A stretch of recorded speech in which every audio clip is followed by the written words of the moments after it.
Hello दोस्तों, तो आज के वीडियो में हम बात करेंगे उत्तर प्रदेश पुलिस भर्ती के बारे में। इसके लिए मुझे कई सारे कमेंट आए, कई सारे लोगों ने पूछा कि मैं एक बुक लिस्ट का वीडियो बनाऊं जो कि उत्तर प्रदेश पुलिस के लिए बहुत ही इंपॉर्टेंट हो और यूजफुल हो। तो आज के इस वीडियो में हम बात करेंगे उन्हीं सभी बुक्स के बारे में जो कि आपके लिए बहुत ज़्यादा यूजफुल हों, और मैं आपको ऐसी बुक्स बताऊँगा जो कि बेस्ट हों। अगर आप उनको अच्छे से कवर कर लेते हैं तो उसके बाहर कुछ भी आने की संभावना बिल्कुल जीरो होगी, यानी बिल्कुल ना के बराबर होगी। लेकिन शर्त यह है कि आपको सारा का सारा सिलेबस अच्छे से कवर करना पड़ेगा और वो सारी बुकें आपको अच्छे से कवर करनी पड़ेगी।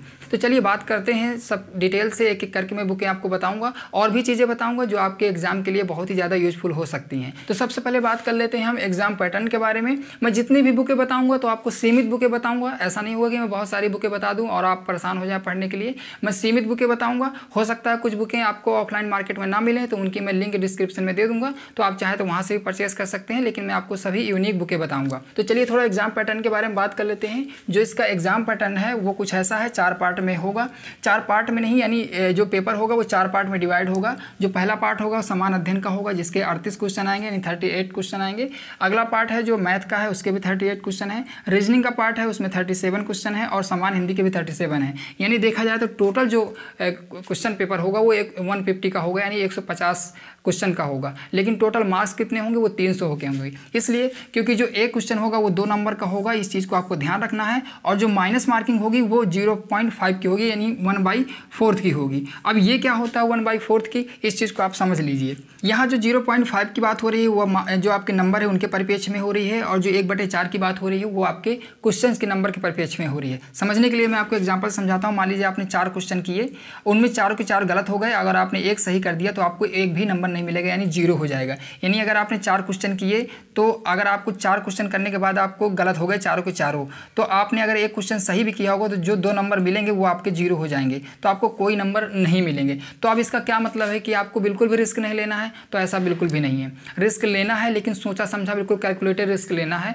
वो कैसे लेंगे मैं आपको बताता हूँ। आप किसी भी क्वेश्चन में रिस्क तभी लेंगे जब आपको कम से कम 50-50 का मार्जिन हो। मान लीजिए कोई क्वेश्चन है, उसमें 4 ऑप्शन दिए गए हैं, तो कम से कम आपको ये पता हो कि यार 2 क्वेश्चन तो नहीं, 2 ऑप्शन नहीं हो सकते हैं। 2 ऑप्शन में आपको 50-50 है, लग रहा है कि यार ये सही होगा कि ये सही होगा, तो आप रिस्क आराम से ले सकते हैं। तो आप अगर आपको लग रहा है कि एक इनमें से कोई एक सही है तो आप तुक्का मार सकते हैं, उसमें कोई गलत बात नहीं है।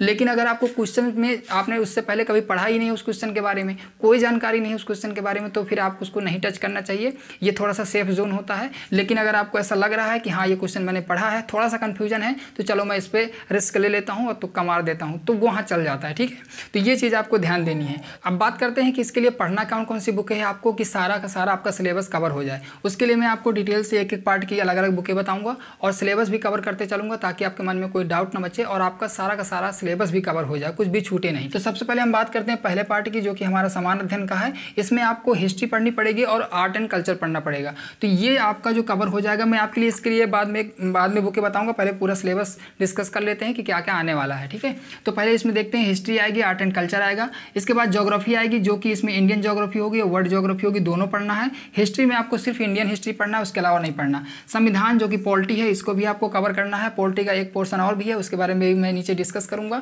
और अर्थव्यवस्था है, यानी इंडियन इकोनॉमी है। इसमें इंडियन इकोनॉमी में आपको वाणिज्य, व्यापार, बैंकिंग वगैरह सब चीज़ें पढ़नी पड़ेंगी। तो ये सारी चीज़ें आप कवर कर लीजिएगा। ठीक है, भारतीय कृषि भी आपको पढ़ना है। भारतीय कृषि क्योंकि आती है इसमें, तो थोड़ा बहुत इसको कवर कर लीजिएगा। एनवायरनमेंट भी आता है, तो एनवायरनमेंट भी कवर करना है आपको। जनसंख्या तो आपकी ज्योग्राफी में कवर हो जाएगी, तो ये चीज़ें आपको अलग से पढ़ने की जरूरत नहीं है। यूपी जीके एवं यूपी जनसंख्या भी आपको कवर करना है। यूपी जीके में आपको सामाजिक और धार्मिक, आर्थिक वगैरह जो परिप्रेक्ष्य है वो थोड़ा बहुत पढ़ लेना है। परंपरा पढ़ लेना है, त्यौहार पढ़ लेना है, और भी जो राजनीतिक परिप्रेक्ष्य है वो सारी चीज़ें आपको पढ़ लेना है। ठीक है, और सामान्य जागरूकता में आपको क्या पढ़ना है इसमें, जैसे किसी देश की राजधानी है, किसी देश की मुद्रा है, और पुरस्कार हैं, खेल कूद, कौन सा बड़ा है, कौन सा छोटा है, कौन सी महिला, ये सब सारी चीज़ें जो विविध की होती हैं, जो किसी भी पुस्तक में पीछे दिए रहती हैं, विविध मिसलेनियस, वो सारी चीज़ें आपकी समाज जागरूकता में आती हैं। तो वो सारी चीज़ें आपको कवर कर लेना, क्योंकि उससे इसमें क्वेश्चन पूछे जाते हैं और यूपीपी में क्वेश्चन पूछता है। इसके बाद बात आती है राजस्व एवं पुलिस एवं प्रशासनिक व्यवस्था की, तो ये चीज़ें आपको कवर करना है। इसके लिए मैं बुक बताऊँगा, ये थोड़ा सा अलग है, तो इन चीज़ों के बारे में बात करेंगे। और मानवाधिकार, इसके बारे में पढ़ना है। इंटरनल सिक्योरिटी है, और सोशल मीडिया कम्युनिकेशन है, आतंकवाद है, साइबर क्राइम है, तो ये सारी चीज़ें आपको कवर करनी है। पड़ोसी देशों से संबंध कैसे इंडिया के, वो भी आपको कवर करना है। और करंट अफेयर तो आता आता ही आता है, ये सारी चीज़ें आपको कवर करना है। तो इसके लिए मैं आपको 2-3 बुकें बताऊँगा, उतनी ही आपको कवर कर लेना, उसके अलावा और नहीं पढ़ना। अगर वो बुकें नहीं मिलती हैं तो डिस्क्रिप्शन में लिंक रहेगी। तो इसके लिए जो पहली बुक रहेगी वो रहेगी लूसेंट। वो तो आपको पता ही है कि लूसेंट हमें पढ़ना ही पढ़ना है, ठीक है। लूसेंट तो आपको अच्छे से कवर करना ही करना है। उसके अलावा जो दूसरी बुक रहेगी वो रहेगी आपकी महेश बनवाल की NCERT सार, ठीक है। तो महेश बनवाल की जो NCERT सार है, जो ऑल जीके वाली, उसका मैंने रिव्यू डाला हुआ है, आप चाहें तो उसको देख सकते हैं। काफ़ी अच्छी बुक है, तो उससे आपका सारा का सारा जीके कवर हो जाएगा, आपको बहुत सारी बुकें नहीं लेनी पड़ेगी, ठीक है। तो महेश बनवाल की जो NCERT सार है, और जो पूरी जिसमें टोटल है, अलग अलग सेपरेट वाली बुकें ही जिसमें एक ही बुक में सारा का सारा जीके कवर है, वो वाली, ठीक है। और जो तीसरी बुक है हमारी, मैं उसके लिए 3 बुकें आपको बताऊंगा। 3 बुकों में से कोई एक बुक ले लीजिएगा, तीनों लेने की जरूरत नहीं है, ठीक है। तो पहली बुक है हमारी SD पब्लिकेशन की। SD पब्लिकेशन की मैं इसलिए बता रहा हूँ क्योंकि इसमें मूल विधि आपको मिल जाएगी, जो मूल विधि है और जो संविधान है वो तो मिल ही जाएगा, उसके अलावा मानसिक अभिरुचि के भी क्वेश्चन मिल जाएंगे। तो इसलिए ये थोड़ा सा मुझे बुक अच्छी लगी, तो इसका मैं लिंक दे दूंगा, तो आप खरीद सकते हैं, क्योंकि हो सकता है कि ये ऑफलाइन मार्केट में ना मिले। दूसरी बुक है हमारी घटना चक्र की। ये भी मूल विधि और संविधान की बुक है, तो आप चाहें तो इसको ले सकते हैं। अगर आप SD वाली नहीं लेना चाहते हैं तो आप घटना चक्र की ले सकते हैं, ये भी बहुत अच्छी बुक आती है। और इसके अलावा जो तीसरी बुक है वो है हमारी अग्रवाल एग्जाम कार्ड की। तो अग्रवाल एग्जाम कार्ड की बुक आती है, काफ़ी अच्छी बुक आती है, तो इसको, ये भी अच्छी बुक है, ये भारतीय संविधान में मूल विधि की है। तो अगर 3 में से कोई आपको जो मिल जाए आपके यहाँ, वो आप उसको ले सकते हैं। ये ऑनलाइन भी मिल जाती हैं, घटना चक्र वाली मैं भी लिख दे रहा हूँ, तो इसके बारे में भी देख लीजिएगा, ठीक है। तो इन तीनों में से कोई एक बुक लेनी है, आप चाहे तो SD पब्लिकेशन वाली ले सकते हैं, घटना चक्र वाली ले सकते हैं, या अग्रवाल एग्जाम कार्ड की ले सकते हैं।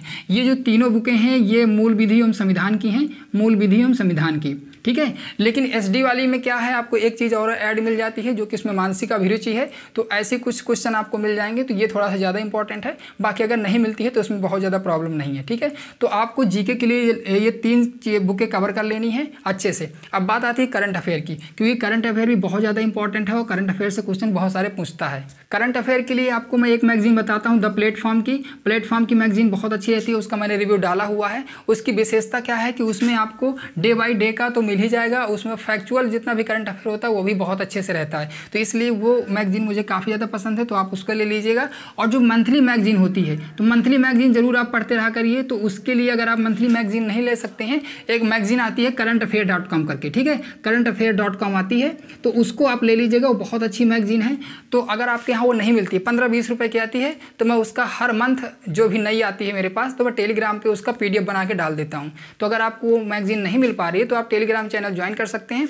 चैनल और ग्रुप दोनों ज्वाइन कर लीजिएगा, तो उसमें आपको PDF मिलते रहेंगे। टेलीग्राम के चैनल और ग्रुप में डिफरेंस क्या है कि अगर आप चैनल ज्वाइन करते हैं तो वहाँ आपको PDF ही मिल जाएंगे। अगर आप ग्रुप ज्वाइन कर लेते हैं तो वहाँ आप चैट कर सकते हैं, मैसेज कर सकते हैं। अगर आप कमेंट नहीं कर पा रहे हैं या मैं कमेंट नहीं देख पा रहा हूँ तो वहाँ आप डिस्कस कर सकते हैं आपस में, लेकिन आप चैनल पर डिस्कस नहीं कर सकते, वहाँ सिर्फ आपको PDF मिलेंगे। मैं चैनल पर भी डाल देता हूँ PDF और ग्रुप में भी डाल देता हूँ, लेकिन क्या होता है कि जो नए लड़के जुड़ते हैं तो ग्रुप में उनको PDF खोजना बड़ा मुश्किल हो जाता है, क्योंकि इतने सारे चैट रहते हैं तो कहाँ तक खोजेगा। इसलिए मैं चैनल में भी डाल देता हूँ ताकि वो चैनल में तुरंत जाके तुरंत PDF ले ले, ठीक है। तो मैं करंट अफेयर मैगजीन का जो PDF होता है वो हर मंथ का डाल देता हूँ, तो आपको खरीदने की भी ज़रूरत नहीं है। लेकिन आप ये मैगजीन जरूर खरीद लीजिएगा जो प्लेटफॉर्म वाली है। तो प्लेटफॉर्म वाली मैगजीन काफ़ी अच्छी रहती है, तो उसको जरूर खरीद लीजिएगा। तो ये तो हो गई हमारी समान अध्ययन की बुकें, जो कि मैंने आपको डिटेल से बता दी। इनको एक बार और समझ लीजिए। लूसेंट की बुक है, ये है महेश बनवाल की जो ऑल जीके वाली बुक है। और जो मूल विधि एवं संविधान के लिए आपको लेना है वो SD वाली लेना है, SD पब्लिकेशन की। अगर वो नहीं मिलती है तो घटना चक्र की ले सकते हैं, या अग्रवाल एग्जाम कार्ड की। इन तीनों में से कोई एक लेना है मूल विधि एवं संविधान के लिए, तो कोई एक ही चूज करिएगा। ये तीनों बुकें अच्छी हैं, तो जो आपको पसंद लगे, जो आपके कन्वीनियंस के हिसाब से हो, जो आपको मिल जाए वो आप खरीद लीजिएगा, ठीक है। करंट अफेयर के लिए मैंने बता ही दिया कि द प्लेटफॉर्म लेना है। और जो मंथली मैगजीन है उसके लिए आप टेलीग्राम चैनल ज्वाइन कर सकते हैं, या आप खरीद भी सकते हैं अगर आपके मार्केट में मिल जाती है तो, ठीक है। तो ये तो हो गया समान अध्ययन का पोर्सन। अब बात आती है गणित के लिए। तो गणित के लिए आपको कोई और बुक नहीं लेनी है, इसके लिए आपको RS अग्रवाल ले लेनी है। ये फेमस बुक है और इससे आपका काम हो जाएगा, और कोई बुक आपको खरीदने की जरूरत नहीं है, ना तो परेशान होने की जरूरत है, ठीक है। उसी को आप अच्छे से कवर करेंगे तो आपका काम हो जाएगा।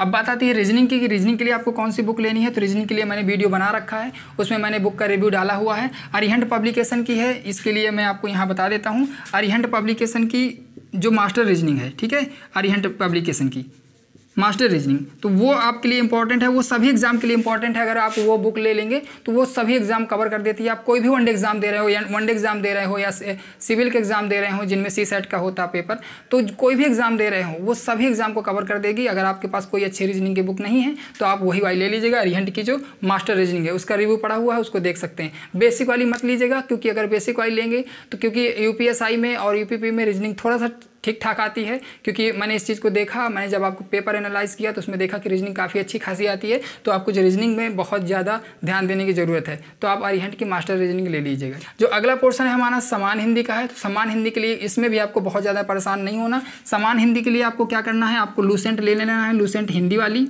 ठीक है। लूसेंट की हिंदी जो आती है वो सफिशिएंट रहती है। उसके साथ आपको आदित्य पब्लिकेशन की ले लेना है। अगर वो नहीं मिलती है तो यूथ कंपटीशन की आती है, यूथ कंपटीशन टाइम की, तो उसका जो हिंदी आती है तो वो ले लेना है। तो लूसेंट तो आपको लेना ही लेना है, लूसेंट को मिस नहीं करना है, लेकिन आदित्य और यूथ कंपटीशन में से कोई एक बुक ले लेना है, दोनों नहीं लेना है। तो इससे आपकी हिंदी कवर हो जाएगी और कोई आपको लेना नहीं है। अब इतनी सारी बुकें हो गई, ये तो आपका सब कुछ कवर हो गया। मैंने समान अध्ययन भी कवर कर दिया, गणित भी कवर कर दी, रीजनिंग भी कवर कर दी और समान हिंदी भी कवर कर दी। इसके अलावा जब भी आपका एग्जाम हो तो एग्जाम टाइम आपको एक प्रैक्टिस सेट जरूर ले लेना है, उसको मिस नहीं करना है, वो आपको जरूर ध्यान देना है। प्रैक्टिस सेट आप किसी भी पब्लिकेशन का ले लीजिएगा, चाहे आप यूथ का ले लीजिएगा, चाहे घटना चक्र का ले लीजिएगा, चाहे और कोई जो भी आपको मिल जाए, कोई भी प्रैक्टिस सेट जो अच्छा मिल जाए वो आप कर लीजिएगा, ठीक है। क्योंकि प्रैक्टिस सेट से क्या होता है कि जब आप एग्जाम टाइम में प्रैक्टिस सेट कर लेते हैं तो जो आपका माइंड सेट होता है वो एग्जाम के थ्रू सेट हो जाता है। आपको पता होता है कि कैसे क्वेश्चन आते हैं, कैसे हमको डील करना है, ठीक है। तो ये सारी चीज़ें आपको ध्यान देनी है। और मैंने और बता ही दिया है कि माइनस मार्किंग का ध्यान देना है, लेकिन कितना ध्यान देना है वो चीज़ें भी आपको ध्यान देनी है। अगर इसके अलावा और भी कोई जानकारी चाहिए हो तो आप मुझे कमेंट कर सकते हैं, टेलीग्राम पे मैसेज कर सकते हैं, मैं आपको जवाब देने की कोशिश करूँगा, ठीक है। ये पूरा वीडियो देखने के लिए आपका धन्यवाद। और कोई क्वेरी हो तो आप मेरे चैनल से जुड़ सकते हैं और मुझे मैसेज कर सकते हैं। धन्यवाद।